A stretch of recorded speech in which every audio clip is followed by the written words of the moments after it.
Elegy for a 43-pound woman with mental retardation by Ethan Joseph Hahn. Autumn, and you are in your mother's house.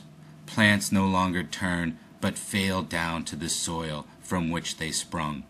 To be sure, I can't speak properly to you until winter, when the kindly rescuer appeared to find you alive and moving, resuscitating a growing need on a soiled mattress. Whisper, body, one chain away from death in a room you've never escaped. Thus you, my joyless seed, sprout. Could you often hear the butcher's feast being torn into by mouths in the outer rooms? Partition again the body that is end stopped. This world did not fall from my head.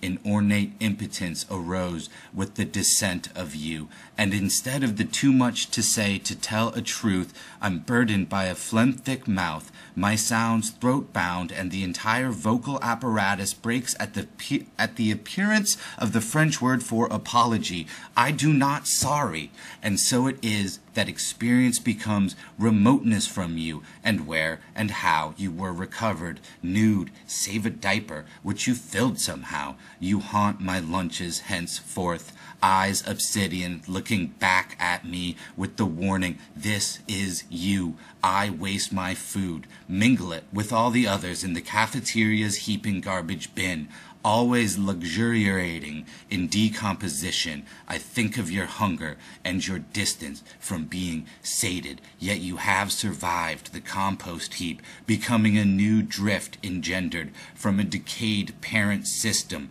Was it not a type of softness, kindness, that laid you initially down onto the mattress, and you thinned like a blade, unable to come to an end? I know you are alive somewhere. Tube dripping protein into your stomach, and I know too because our luck doesn't run in that direction. Of all the mad things to wish, your death is the one unmet by my madness. Just be dead already, so I may lead the choir through practice of your dirge. I've chastised them for prematurely practicing their lilts and guffaws and their throaty chuckles.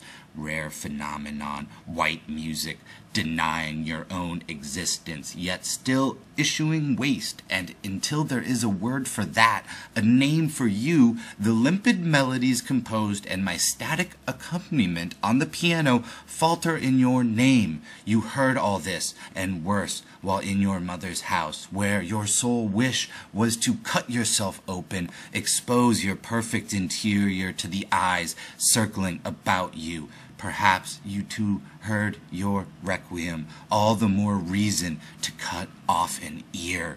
Mutilation is a lesser goal of the slaughterhouse.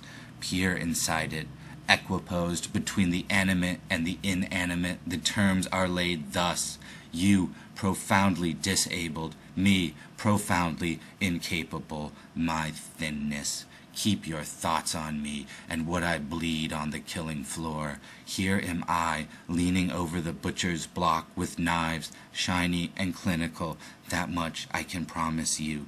Disarticulate the memory from the body, so finally, here, away from your mother's house, in the abattoir of what we can't give you, I determine our roles in the fantasy until the fated removal occurs, and I, the butcher, hold the beef heart in my palm, and I lob the organ onto the table.